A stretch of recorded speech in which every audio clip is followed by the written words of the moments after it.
नमस्कार मित्रांनो, मी अथर्व सुदामे आणि आज मी परत तुमच्या सगळ्यांसाठी घेऊन आलेलो आहे मंडे मोटिवेशन। मित्रांनो, कृतार्थ आणि अनार्थ नावाचे दोन मित्र असतात।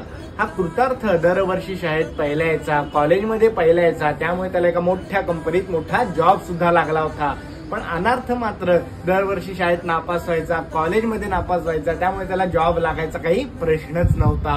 एके दिवशी कृतार्थची आणि त्याच्या बॉसची जोरदार भांडणं होतात। त्यामुळे कृतार्थ असा निर्णय घेतो की मी आता दुसऱ्या एका मोठ्या कंपनीत जॉब शोधायला जाणार। कृतार्थ त्याच्या बायकोसोबत दुसऱ्या एका मोठ्या कंपनीत इंटरव्ह्यू साठी जात असताना रस्त्यातच त्याला अनार्थ भेटतो। कृतार्थ त्याच्या बायकोला सांगतो, हा माझा शाळेतला मित्र अनार्थ, हा दरवर्षी शाळेत शेवटचा यायचा आणि दरवर्षी शाळेत मी पहिला यायचो। त्यावर अनार्थ म्हणतो, अरे शाटू, आज ज्या कंपनीत तू इंटरव्ह्यू साठी आलायस ना, त्या कंपनीचा मालक मी आहे। हे ऐकून कृतार्थचे ढाबे दणाणतात। त्याची बायको त्याच्या शेजारून डायरेक्ट अनार्थच्या शेजारी उभी राहते। तर मित्रांनो, तात्पर्य काय? शाळा कॉलेजच्या हुशारीवर कोणाचं भवितव्य ठरवायला जाऊ नका, नाहीतर ती हुशारी तुमच्याच गांडीत शिरेल।